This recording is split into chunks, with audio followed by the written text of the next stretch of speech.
ya msalaba. Huu ndio ujumbe tulio nao, nguvu ya msalaba. Andiko letu la msingi ni kitabu cha Wakorintho wa kwanza, sura ile ya kwanza na ule mstari wa 18. Andiko yanasema, kwa sababu neno la msalaba kwao wanaopotea ni upuuzi, bali kwetu sisi tunaookolewa ni nguvu ya Mungu. Kwa sababu neno la msalaba kwao wanaopotea ni upuuzi, bali kwetu sisi tunaookolewa ni nguvu ya Mungu. Tunaangalia juu ya nguvu iliyo ndani ya msalaba, na tumeshaona kwamba ukisikia neno msalaba maana yake ni madhabahu. Ukisikia tu neno msalaba wa Yesu Kristo maana yake ni madhabahu ya Mungu hapa duniani, madhabahu ya Mungu hapa duniani. Na ukisikia tu neno madhabahu maana yake ni eneo ambalo linaunganisha ulimwengu wa roho na wa mwili na wa roho. Ni daraja linalounganisha ulimwengu wa roho na wa mwili na wa roho. Lakini ni lango linalopitisha vitu vya kiroho kwenye mwilini na vya mwilini kwenda rohoni. Kwa hiyo msalaba wa Yesu Kristo ni madhabahu ya kimungu. Jambo la kwanza ambalo tumeliona kwamba katika msalaba wa Yesu Kristo kuna nguvu ya msamaha, kuna nguvu ya kusamehewa, kuna nguvu ya msamaha. Kwenye mabano tunasema kusamehewa. Tayari msamaha upo, sio kitu ambacho kinahitajika kutengenezwa tena. Tayari msamaha upo, kinahitaji tu mtu wa kwenda kuupokea huo msamaha. Inahitaji tu mtu wa kuupokea huo msamaha, lakini msamaha upo. Yaani kwenye msalaba wa Yesu Kristo ipo nguvu ya Mungu inayoachilia au inayowapa watu kusamehewa dhambi zao na makosa yao. Kumbuka jambo hili la msingi sana, ya kwamba kwenye mahitaji makuu ya mwanadamu ni pamoja na msamaha. Yaani ni jambo zuri, ni jambo la manufaa mtu akisamehewa dhambi. Ni jambo la hasara kama mtu atapata kitu lakini hajasamehewa dhambi, kwa sababu msamaha wa dhambi ndio unaompa mtu kuurithi uzima wa milele. Kwa hiyo msamaha upo kwa ajili ya kila mtu ambaye anahitaji, lakini si wote wanaopata msamaha wa dhambi, kwa sababu sio kila mtu anahitaji msamaha wa dhambi. Wengine wanahitaji tu mahitaji mengine, lakini ushauri wa kule kwamba ni vizuri ukataka msamaha wa Bwana ili upate nafasi ya kurithi uzima wa milele. Hakuna mtu, kanisa mnisikie, hakuna mtu ambaye ataurithi uzima wa milele akiwa katika hali ya dhambi. Tunaurithi uzima wa milele tukiwa katika hali ya kusamehewa dhambi na makosa yetu. Kwa hiyo pale msalabani pana nguvu ya msamaha.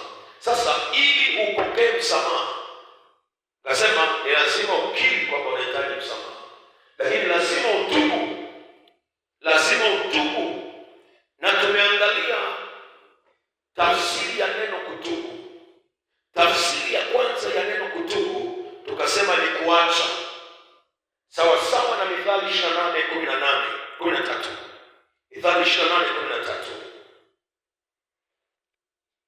afichaye dhambi zake hatafanikiwa, bali aungamaye na kuziacha atafanikiwa.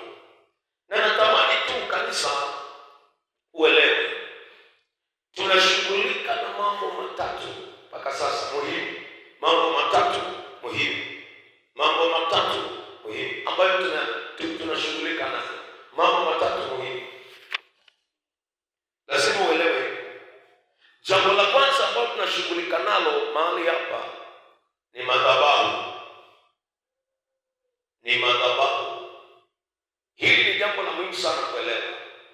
Lakini jambo la pili ambalo tunatembea nalo hapa ni kukujulisha au kukufahamisha uelewe nguvu ya msalaba wa Yesu Kristo. Uelewe au ufahamu juu ya nguvu ya msalaba wa Yesu Kristo. Sasa madhabahu na msalaba ni kitu kimoja, kasoro tu matamshi na namna ya matumizi. Lakini jambo la tatu ambalo tunashughulika nalo mpaka sasa, mzizi wa taabu au shida ya mwanadamu, dhambi. Mzizi wa taabu na shida ya mwanadamu, dhambi. Kwa hiyo natamani sana moyo wako upokee na nafsi yako ipokee. Sasa Biblia inasema toba ya kweli au kutubu kwa kweli, tafsiri yake ni kuacha. Kwamba mtu yoyote anayetubu anaacha. Ili Mungu sasa anaacha, Biblia inasema bali aziungamaye na kuziacha atapata rehema. Lakini tafsiri ya pili ikasema ni kumrudia Mungu, kurudi. Yoeli 2:12 Biblia inasema ya kwamba nirudieni kwa mioyo yenu yote. Nirudieni kwa mioyo yenu yote. Kumrudia Mungu ni kurudi. Niende vizuri. Dhambi ina nguvu kwenye moyo wa mtu. Mtu hawezi akaishinda dhambi kwa akili yake, kwa maarifa yake. Ndiyo maana anahitaji nguvu ya msalaba itakayomsaidia kuishinda dhambi. Sasa ndani ya moyo wa mtu inakuwemo nguvu ya dhambi fulani. Hiyo nguvu ya dhambi ndiyo inayomnyima mtu kuacha. Mtu anaelewa kwamba hii ni dhambi, lakini haiachi. Ndipo ambapo unapohitaji nguvu ya msalaba kwa ajili ya kukusaidia kuacha. Kwa sababu kwa namna ya kawaida wewe hauwezi. Kwa sababu dhambi ina nguvu. Unaelewa hii ni dhambi, hili jambo halipendezi, halifai, lakini bado hauiachi. Kwa sababu kuna nguvu fulani hivi, hiyo nguvu haiondoki tu kwa mtu kusema kwamba nimeungama au nimetubu. Inahitajika nguvu ya msalaba iingie kwenye moyo wa mtu, imsaidie huyo mtu kuacha. Na ndipo unapohitaji nguvu ya msalaba. Lakini hii nguvu ya dhambi inatokea wapi? Kuna madhabahu fulani, hiyo ndiyo inayoachilia nguvu ya hiyo dhambi ndani ya moyo wa mtu. Yaani mtu aache kwa sababu kuna madhabahu fulani inamempower kutokuacha, inamwezesha kutokuacha. Sema hili jambo baya sana, yaani jambo baya, lakini haachi. Ndio maana unahitaji nguvu ya msalaba iingie ndani ya moyo wako katika uhalisia, ikusaidie kuacha. Unaelewa kabisa kwamba hili jambo halimpendezi Mungu, lakini bado unaendelea, haukurudii Mungu. Ndio maana unahitaji nguvu ya msalaba ndani ya moyo wako iachiliwe, ili kusaidie kugeuza moyo wako umrudie Mungu. Toba ya kweli inaambatana na kumrudia Mungu. Hiyo ndio toba ya kweli. Dhambi ina nguvu ya kushikilia moyo wa mtu. Dhambi ina nguvu ya kukamata moyo wa mtu. Inaukamata moyo wa mtu, yaani aone kama kawaida. Bwana, tarudie Mungu.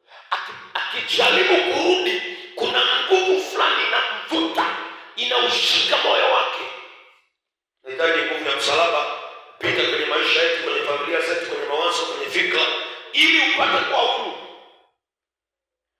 Vinginevyo utaendelea kuwa mtumwa wa dhambi. Unafanya toba, unafanya maungamo ya toba, lakini hayakusaidii kitu. Ni lazima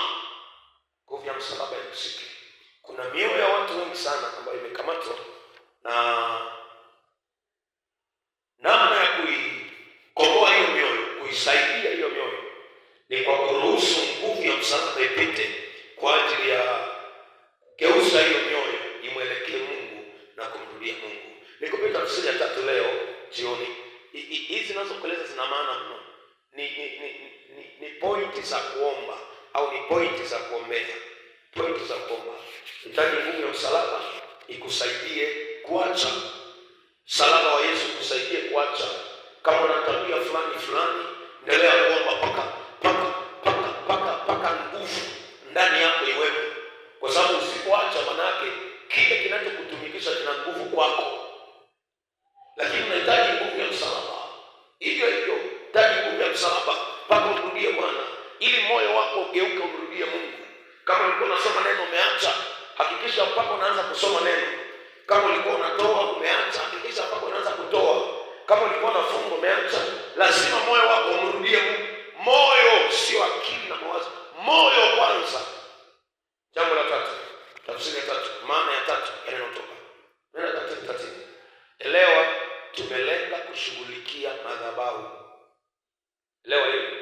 Tumelenga na tunalenga kushughulikia madhabahu. Tumelenga na tunaelekea kushughulikia madhabahu. Jambo la tatu au tafsiri ya tatu, ukisikia neno kutubu, tafsiri ya tatu au maana ya tatu, ukisikia tu neno toba au kutubu, maana yake ni kubadilika. Kwenye mabano andika mabadiliko. Ndio tusogea hapo mbele. Toba, ukisikia neno toba, tubu Bwana, maana yake unaambiwa badilika Bwana, badilika Bwana, badilika Bwana. Yaani ukisikia tu neno toba, maana yake badilika Bwana, badilika.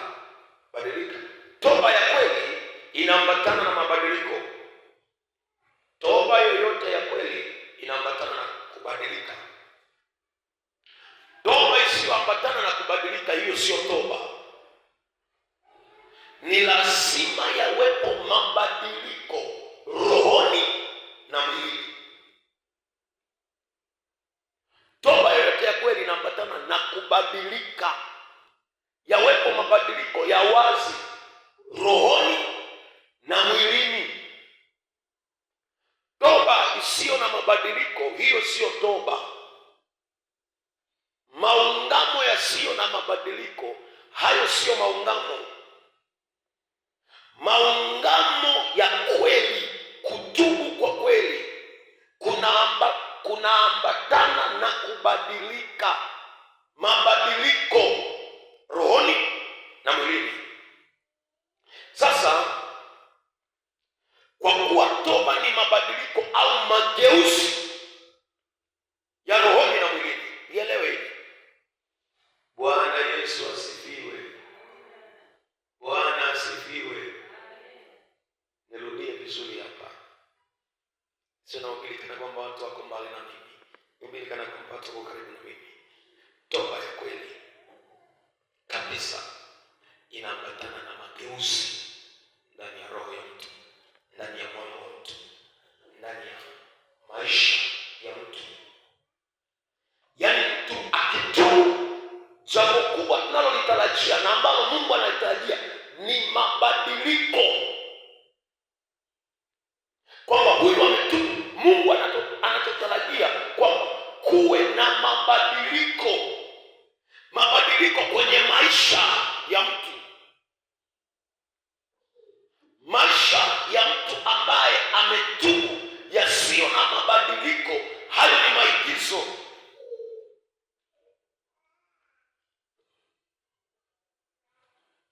Mwenendo wa mtu ambaye ametubu sio na mageuzi ndani yake, hayo ni maigizo, sio toba.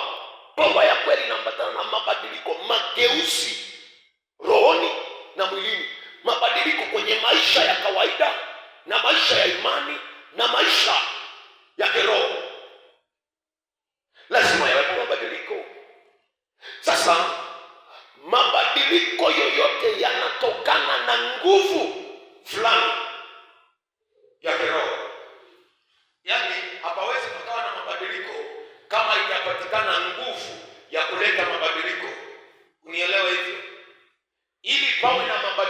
lazima ije nguvu. Inaweza ikawa mbaya, inaweza ikawa nzuri. Ili maisha yako yabadilike, yabadilishwe au yabadilike, lazima ije nguvu fulani. Mfano, kama maisha yako ni mazuri, mambo yanaenda sawa sawa, lazima ije nguvu fulani igeuze yale maisha, ibadilishe yale maisha kutoka kwenye kwenda vizuri yaende vibaya. Na ndio maana mabadiliko yote yanatokana na nguvu fulani ya kiroho. Kama maisha yako yako vibaya, yanaenda vibaya, ili yaende sawa sawa, ni lazima ipatikane nguvu fulani ya kiroho iyageuze maisha yako kutoka kwenye kwenda vibaya yaende vizuri. Kwa nini? Kwa sababu mabadiliko yoyote yanatengenezwa na nguvu.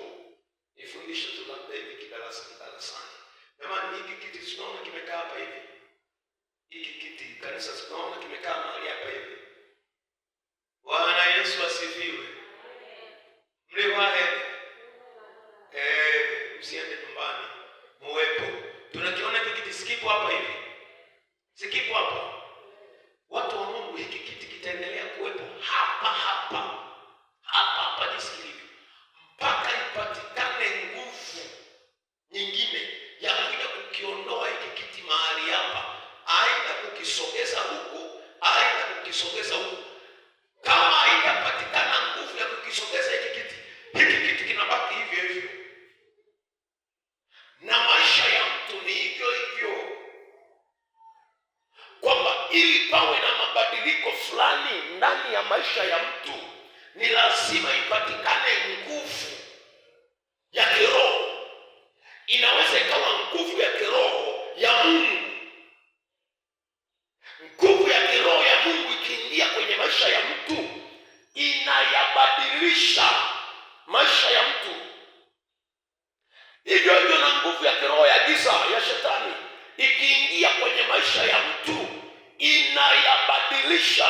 Na ndio maana swala la kusamehewa linahusisha nguvu ya kiroho, kwa sababu ni mabadiliko ya kiroho katika ulimwengu wa roho, ni mageuzi ya kiroho katika ulimwengu wa roho. Maana lazima yawepo mabadiliko fulani ya kiroho, yawepo mageuzi fulani ya kiroho. Kwa nini? Kwa sababu kuna toba imefanyika, na msamaha au kusamehewa au toba hii imezaliwa kutoka wapi? Kwenye msalaba. Msalaba ambao una nini? Una nguvu. Kwa hiyo unaachilia msamaha wenye nguvu, ambao ukiingia, moja ya kinachotokea ni mabadiliko. Bwana Yesu asifiwe.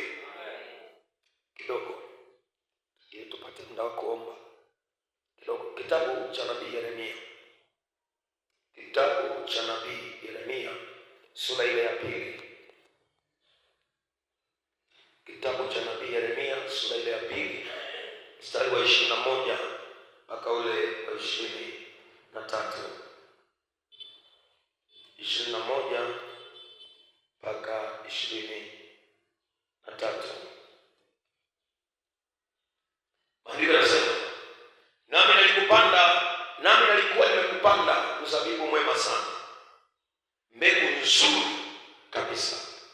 Umegeukaje basi kuwa mche usiofaa wa mzabibu mwitu machoni pangu? Nirudie mstari wa 21. Nami nalikuwa nimekupanda mzabibu mwema sana, mbegu nzuri kabisa. Umegeukaje basi kuwa mche usiofaa wa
akajua huyu ana uwezo wa kuzaa zabibu njema, wa kuzaa matendo mema, wa kuzaa vitu fulani vyema.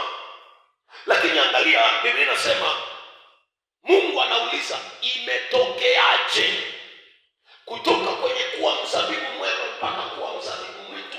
Nilikupanda ukiwa mbegu nzuri kabisa, lakini imekuwaje basi hapo umegeuka? Imekuwaje hapo umebadilika?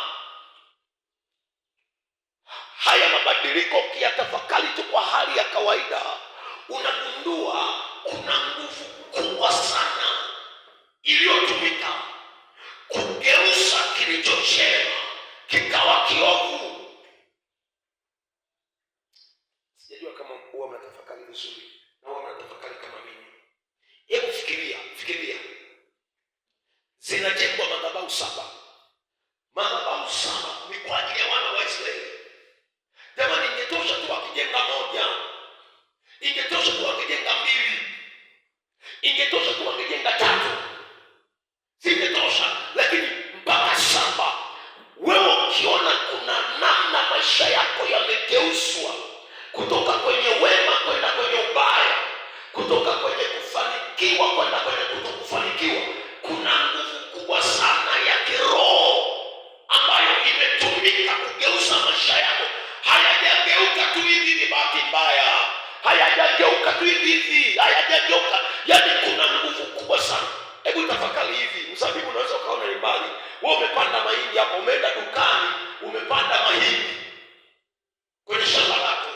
Mahindi yamechomoza, yameota, unasema hayo mahindi. Mwezi wa kwanza haya ni mahindi. Ghafla unashangaa kwenye mahindi hayo ambayo ulikuwa unatarajia hauoni mahindi. Yanazaa migili, yanazaa miiba. Unatokea mpela kwenye mwindi ambao wewe umeupanda. Manake hicho sio kitu cha kawaida. Kuna nguvu kubwa ya kiroho ambayo imetumika kugeuza hiki kilichopangwa kama mbegu fulani, kugeuza iliwe mbegu isiyofaa, isiyo maana. Kuna nguvu kubwa kwenye ulimwengu wa roho inayotumika kuyageuza maisha ya mtu. Mimi nakwambia kuna watu wanaijua kweli, lakini mioyo yao imekamatwa na nguvu fulani.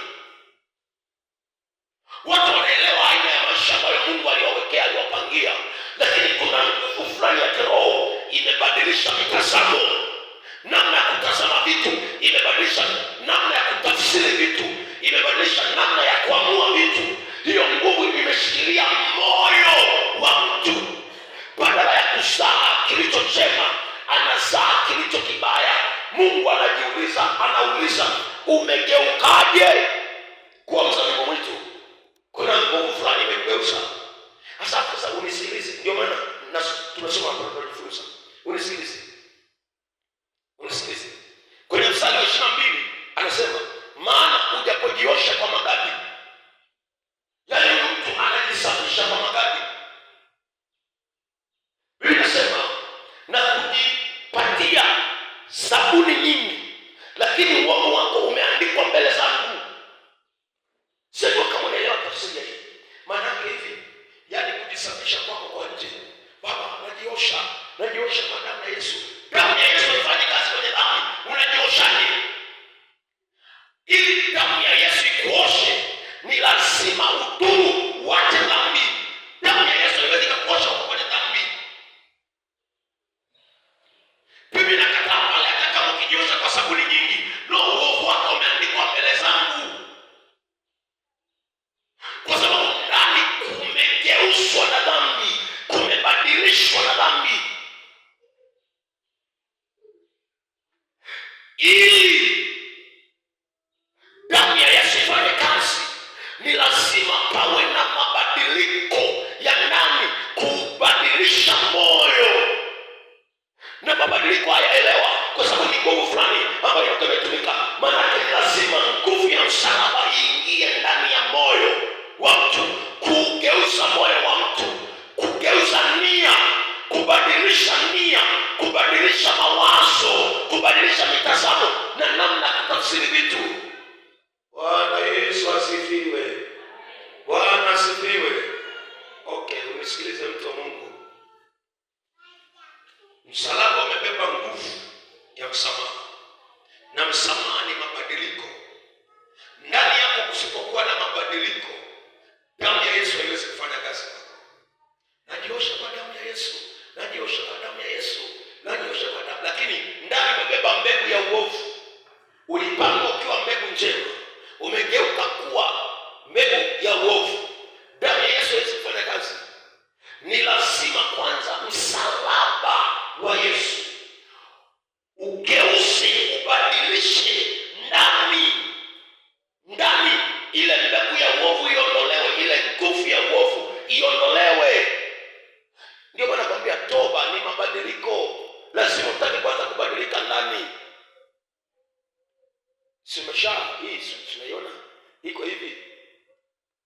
Baba, najifunika kwa damu yako takatifu, najifunika kwa damu yako. Lakini unakuwa kama hujajifunika tu damu yako. Damu ya Yesu haiwezi kufunika mbegu ya uharibifu, mbegu ya uovu. Haiwezi. Mimi nakwambia tu kabisa, ni mtumishi, nakwambia hivi, yaani mambo mengine, moyo wako tu ukikaa sawa kwa Mungu, shetani mwenyewe anakimbia. Moyo wako tu ukae sawa kwa Mungu. Na niseme jambo hili, kama mtu wa Mungu ni muhimu usamehe kwa haraka. Ni muhimu sana, ni muhimu mno. Moyo wako usibebe mbegu sawa. Yaani ilivyo, jamani, ukibeba pipa la pombe, pipa la gongo, utanuka gongo, utakuwa na harufu ya gongo. Ukibeba mambo mabaya ndani ya moyo wako, harufu ya hayo mambo inabaki. Ukiwabeba watu ndani ya moyo wako, harufu ikiashiria namna za hao watu zinabaki. Yaani iko hivi, ukimchukia sana mtu, ukamchukia kwa kiwango cha juu kabisa, sijui nikwambiaje, yule mtu akipagawa mapepo atasema, pepo litasema limetoka kwako. Hiyo ndio ngoma nzito. Yaani nakwambia kabisa, labda hujamchukia kwenye kile kiwango. Sio kila pepo linalosema tumetumwa na fulani. Kwani ikoje? Kwa sababu ukimchukia mtu, kinachokuja si kuua, na kazi ya kuua ni pepo. Fulani kwa nini hampendi tu? Alikosea nini? Hakuna alichokosea, amewatuma mje. Ule moyo ulikuwa tusenda kusanya mapepo, yamekusanyika kwenye moyo, yakaona kwenye moyo kuna nini, anamchukia fulani, yakaanza kufiatuka, yanalipuka kwa huyo, kwa sababu anamchukia. Ina kisa cha mtu kabisa, ni mtumishi anamchukia mtu, pepo linalipuka, anasema nimetuma na fulani. Acha kufanya moyo wako kwa makao ya shetani. Samehe tu, achilia. Fungua moyo wako, achilia haraka, ili moyo wako upone uwe vizuri. Vinginevyo moyo wako utakuwa makao ya. Sasa damu ya Yesu inafunika moyo lililobeba mapepo. Damu ya Yesu ikai hapo. Wewe ni mbegu njema. Kama ni mbegu njema, kubali, ruhusu. Hasa mchakatua hii nguvu kupita. Unahitaji imani ya kuruhusu kwamba Bwana, nahitaji nguvu ya msalaba iingie ndani yangu, iugeuze moyo wangu, iingie ndani yangu, igeuze nia yangu, iingie ndani yangu, igeuze mawazo yangu, iingie inibadilishe.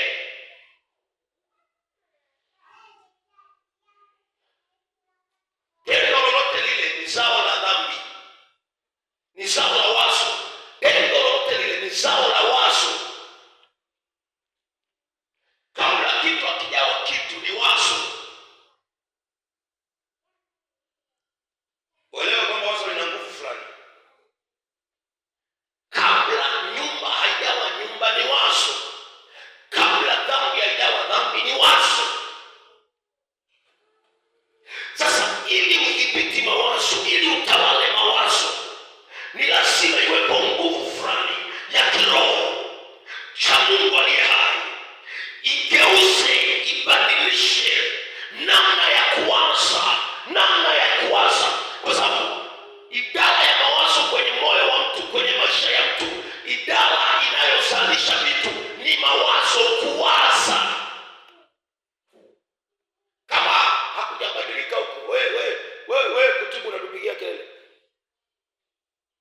ni lazima kubadilike huko. Na ili kubadilike, lazima nguvu ya msalaba ihusike kwenye kubadilika namna ya kuwaza kwako. Lazima yapo mageuzi na mapinduzi kupitia nguvu ya msalaba, yafanyike mabadiliko fulani ndani yako. Unawaza vile tu, hakuna mahali unaenda. Aonavyo mtu nafsini mwake ndivyo alivyo. Kwa hiyo toba ya kujiosha bila mabadiliko ni bure. Ni lazima yawepo mabadiliko ya ndani. Nguvu ya msalaba ndiyo inayoleta mabadiliko ya ndani. Nguvu ya msalaba ndiyo inayoleta mabadiliko ya kweli ndani ya moyo wa mtu. Kwa hiyo unapohitaji msamaha, huu msamaha uambatane na mabadiliko ya kiroho na ya kimwili, ya kifikra na kimatendo. Kwenye Injili ya Marko sura ile ya kwanza mstari wa 15. Marko sura ya kwanza mstari wa 15. Maandiko yanasemaje? Akisema, wakati umetimia na ufalme wa Mungu umekaribia, tubuni na kuiamini Injili. Marko 1:15. Marko 1:15. Naomba vifungu nikimaliza Jumapili nisema haya. Marko 1:15. Akisema, wakati umetimia na ufalme wa Mungu umekaribia, tubuni na kuiamini Injili. Angalia, anazungumza kwa namna ya kuwabadilishia namna ya mitazamo ndani yao. Tubuni na kuiamini Injili. Anawaambia tubuni, lakini anasema tubuni na kuiamini. Maana anazungumza juu ya mabadiliko. Hawa watu kuna kitu fulani walikuwa wanakiamini. Hakuna mtu ambaye anaishi bila imani, kwa sababu imani ni imani. Imani hata kama mbaya ni imani. Mtu anaamini uganga ni imani. Mtu anaamini mitishamba ni imani. Mtu anaamini madawa ya kienyeji ni imani. Kwa hiyo hakuna mtu ambaye hana imani. Unaweza kuwa na imani lakini sio imani sahihi. Unaweza kuwa na imani lakini sio imani ya kimungu.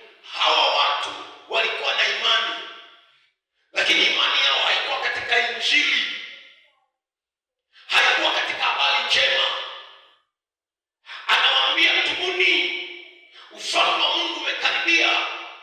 Sasa tunasema ufalme wa Mungu umeshafika, lazima pawe na mabadiliko. Aminini Injili, aminini habari njema, amini habari njema, amini.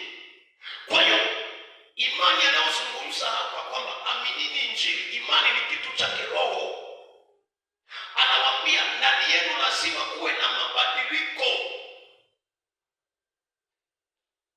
Hamwezi kuingia kwenye ufalme wa Mungu kama ndani yenu hakuna mabadiliko, sio ya mwilini, ya rohoni. Ndio maana nasema na kuiamini Injili, kwa sababu imani ni kitu cha rohoni, sio cha mwilini. Okay. Bwana Yesu asifiwe. Bwana asifiwe. Bwana asifiwe. Okay. Ili upate ufalme wa Mungu, ili uingie kwenye ufalme wa Mungu, ili uingie kwenye serikali ya Mungu, ni lazima utubu, ubadilike. Hauwezi kuingia kwenye ufalme wa Mungu na namna hiyo ulionayo.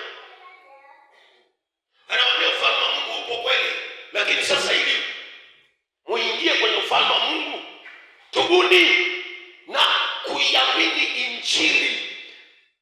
Yaani nataka kupata hii picha ya mabadiliko. Usitubu tu hivi. Taka mabadiliko. Toba iliyokamilika inaambatana na mabadiliko. Na mabadiliko yanatokana na nguvu. Msalaba una hiyo nguvu ya kuweka mabadiliko ya tabia ndani yako, ya kuweka mabadiliko ya imani. Viwango vyako vya imani ni lazima vibadilishwe. Namna yako ya kuamini ni lazima ibadilike. Namna yako ya kufikiria ni lazima ibadilike. Namna yako ya kutenda ni lazima ibadilike. Hiyo ndiyo toba ambayo Mungu anaitaka, na hiyo ndiyo toba ambayo iko pale msalabani. Sasa ili iwe hivyo, ni lazima ufungulie moyo kuruhusu. Okay. Hapa nataka tukaombelee Mungu atupe neema ya kuomba. Neema ya kuomba kabisa. Tuna muda wa kutosha wa kuomba. Hebu nikusomee kitabu cha Maombolezo. Wale walio na Biblia, kitabu cha Maombolezo 3. Maombolezo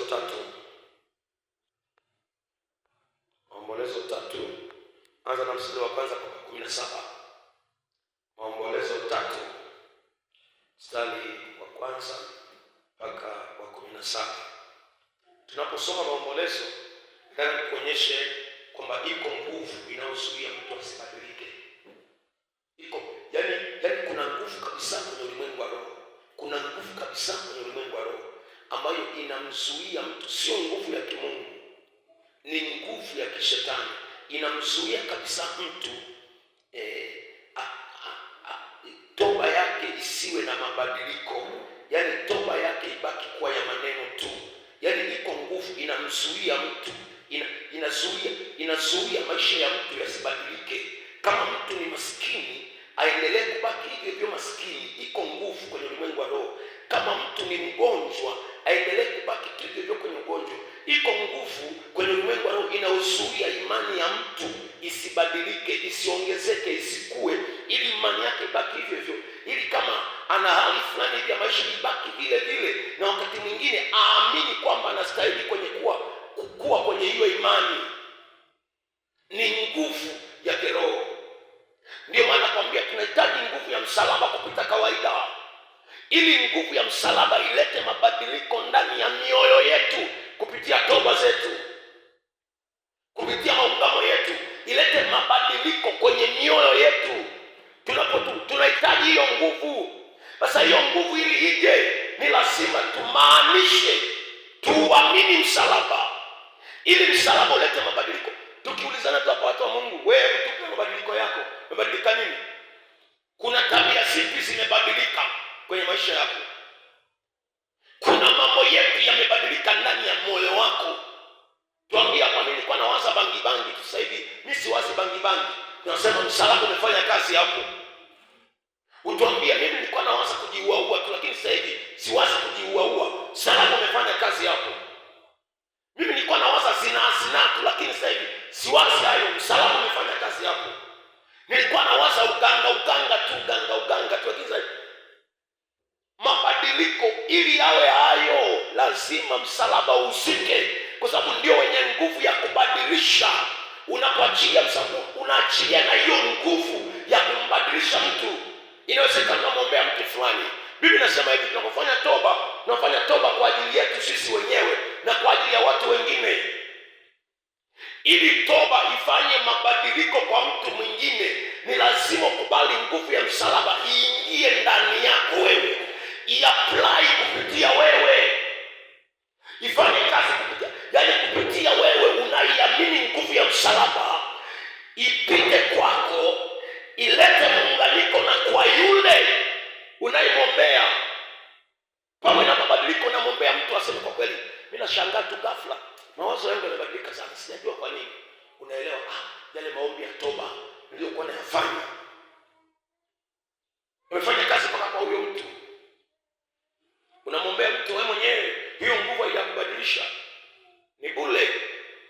Okay, mimi ni mtu aliyeona mateso kwa fimbo ya ghadhabu yake.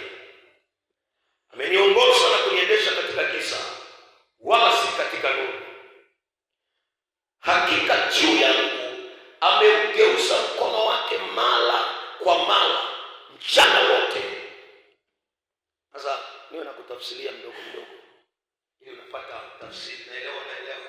Haina kusaidia katika Roho Mtakatifu.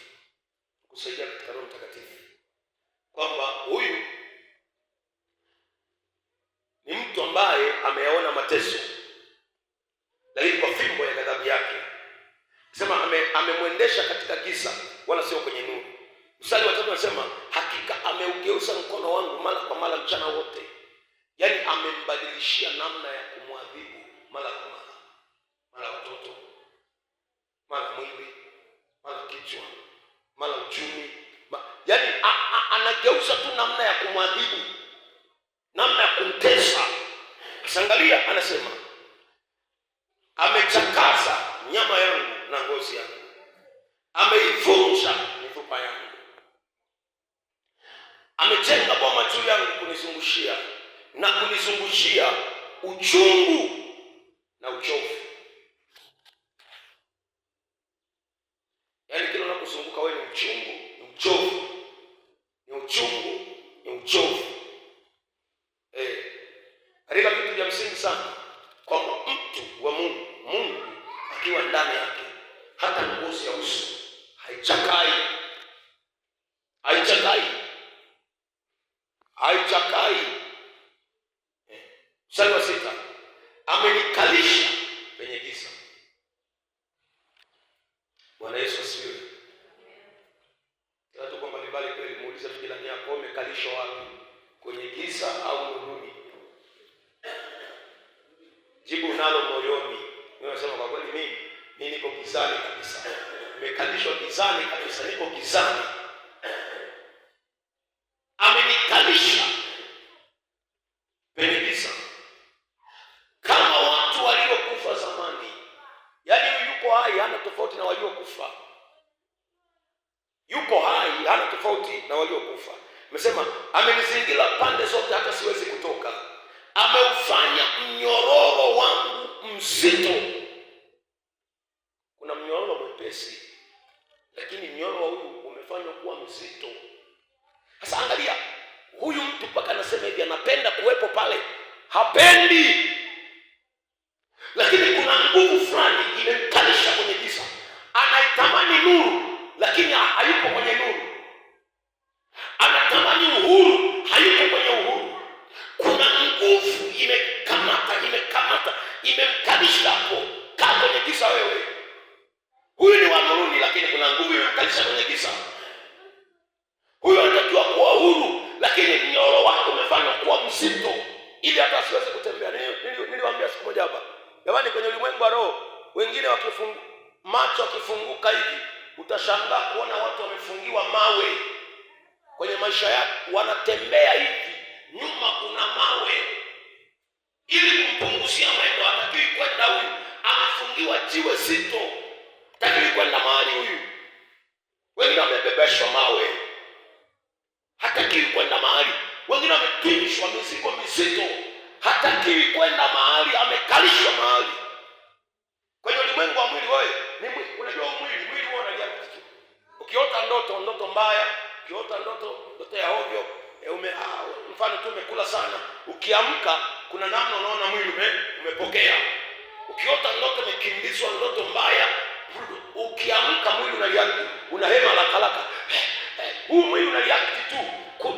Ukiona kitu nje, hiyo ni saini, ni alama, ni ishara ya kwamba kwenye ulimwengu wa roho ndani yako kuna kitu fulani kimefanyika. Sasa huyo anasema ya kwamba ameuchakaza mwili wangu, lakini mnyororo wangu ameufanya kuwa mzito. Ameufanya kuwa mzito sana. Yaani ni mzito. Kwa nini? Hatakiwi kutoka huyu, hatakiwi kwenda mahali. Okay, unaweza kuendelea kusoma mstari wa 8. Naam, nikilia na kuomba msaada, huyapinga maombi yangu. Hebu sema mtazame, utafakari kwamba mko mbali sana. Tuko wote hapa. Njoni hapa. Bwana Yesu asifiwe. Kwani wewe hujawahi kuomba ukaona haya maombi yanaenda kokote kule? Haujawahi kuomba? Haujawahi kuingia kwenye kuomba, unaanza kusema wapi? Maombi. Kuna sauti inakwambia, na wewe acha. Ndio kuomba gani kwanza kwa hivyo? Hebu acha kuomba. Kuomba gani kwa hivyo? Waombaje ndio unaombaje? Hebu acha kuomba bwana. Acha kuomba. Haujawahi kuomba ukakutana hicho kitu. Unaomba, kuna sauti inapinga yale maombi unayoomba. Inajaribu kukukumbusha na dhambi zako. Wewe jana tu. Hebu acha wasibali zako hizo. Wewe unakumbuka ulifanyaje hivyo? Wewe unakumbuka ilikuwa hivi. Yaani Biblia inasema, naam, nikilia na kuomba msaada, huyapinga maombi yangu. Kuna nguvu fulani inapinga maombi yako. Na hiyo nguvu inanyamazisha wakati mwingine hata maombi ndani ya moyo wa mtu. Maombi yananyamaza kimya. Kwa nini? Kuna nguvu fulani inapinga hayo maombi. Anaendelea kusema, ameziziba njia zangu kwa mawe yaliyochongwa, ameyapotosha picha ya uelewe nguvu, namna ambavyo inaleta mabadiliko kwenye yaani mtu alitakiwa apite hapa. Biblia inasema mapito yake yamepotoshwa, mahali alipotakiwa kupita hapiti, anapitishwa kwingine. Njia ambazo alikuwa anaziendea zimezibwa. Na ndio maana mimi nakwambia hivi, mtu wa Mungu, hebu tu amke kutoka ulikolala, kuona kwamba njia yako imekwama mahali fulani. Sio kwamba Mungu amekusudia ikwame. Kuna wasibaji, kuna nguvu inayoziba hizo njia, kuna nguvu inayokunulia hizo vikwazo, inaziba njia ya biashara, inaziba njia ya afya, inaziba njia ya uchumi, inaziba njia ya ndoa, inaziba njia ya ajira. Ni nguvu fulani ya kiroho. Na ukiangalia sasa, Mungu wangu, sasa maisha yangu mimi ndio yameishia hapo. Acha kutia huruma, ni lazima uamke, ushughulike, upambane na hiyo nguvu, yaani mpaka mabadiliko yatoke. Na mimi nakutamkia katika jina la Yesu, nguvu ya msalaba iwe kwako na ikalete mabadiliko kwenye maisha yako katika jina la Yesu aliye hai. Ilete mabadiliko. Njia zilizozibwa zizibuke. Mawe yaliyochongwa na kuwekwa kwenye njia yaondolewe. Anasema mapito yangu yanatosha, lakini alivyo kwangu ni kama dubu au tayari kama simba mafichoni. Amezigeuza njia zangu na kunilalua. Amenifanya ukiwa. Njia zinageuzwa, nalaluliwa. Nafanya ukiwa. Ulikuwa na hela zote zinaisha. Nafanya ukiwa. Watu waliokuwa kuzunguka wote wanakuacha. Unaona dunia imeshakuwa, yaani dunia ni mahali pasipofaa, sio mahali salama. Wote hakuna hata kukaribia, hata kuuliza kitu hakuna. Hata mtu apotee njia achanganyikiwa kwambia I love you hayupo. Sasa jamani, yaani mimi pamoja na kuvaa na kuoga na kupendeza na wewe, amekufanya ukiwa, hakuna mtu ambaye anakuijia. Kuna mtu, yaani mtu hata aliyechanganyikiwa hayupo kukwambia I love you, I miss you, hayupo. Wewe ndio wakuwapigia tu simu, jamani mmeamkaje? Hamna wa kukumbuka hata kupigia simu. Watu wana mambo mengi. Umefanya ukiwa. Muulize jirani yako, na wewe umefanya ukiwa? Nakwambia muulize jirani yako. Usiogope kumuuliza. Inawezekana toka asubuhi hajapata hata simu ya simu. Sema umeamkaje? Umeshinda hajapata hiyo simu, amefanya ukiwa. Biblia inasema ameupinda upinde wake na kunifanya niwe shabaha kwa mshale. Yaani si umeshaona kwamba mshale unakaa kale target ya kupiga. Yaani mtu anavuta analenga sehemu. Kale kalengeo kapale, kale kakipimio ka shabaha ndio wewe umewekwa pale. Ni jamani inajaribia upinde wake. Wanaambia wakati mwingine jamani, omba sana, jitahidi tu kukaa vizuri na Mungu, jitahidi kukaa vizuri na Mungu. Kwa sababu unawekwa, kwani watu wamejaribia wapo? Yaani tu kama mtu anajifunza tu kuloga, kanajua tu kuruka na mkia wa mbuzi, kana kuanzia wewe. Hiyo ndio mbaya. Yaani umekuwa shabaha, umekuwa. Biblia inasema hivi, Biblia ameupinda upinde wake na kunifanya niwe shabaha kwa mshale. Maana yake yaani majaribio yake yote anayafanyia kwako. Huu upinde uko vizuri au hapa napiga kichwa. Kichwa. Mguu. Yaani anajaribia upinde. Anakujaribia wewe. Hiyo si ni hatari. Ni hatari. Lazima kuomba. Lazima kuitumaini nguvu ya msalaba. Lazima kuitumaini nguvu ya msalaba. Sema amenichoma viuno kwa mishale ya podo lake. Huyu jamaa alikuwa analengwa viuno. Kiuno hakina ushirikiano, kimelengwa, pigwa sana. Mishale ya kutosha na makusudi. Ile nasema mimi napiga tu kiuno. Kiuno. Nimekuwa dhihaka kwa watu wangu wote. Wimbo wao mchana kutwa. Watu wanakusema vibaya. Amenijaza uchungu. Amenikinaisha kwa pakanga. Kitu kichungu zaidi. Amevunja meno kwa changalawe. Hiyo hatari sana. Amenifunika majibu. Ninazungumza vitu vingi kwa Mungu. Mstari wa 17.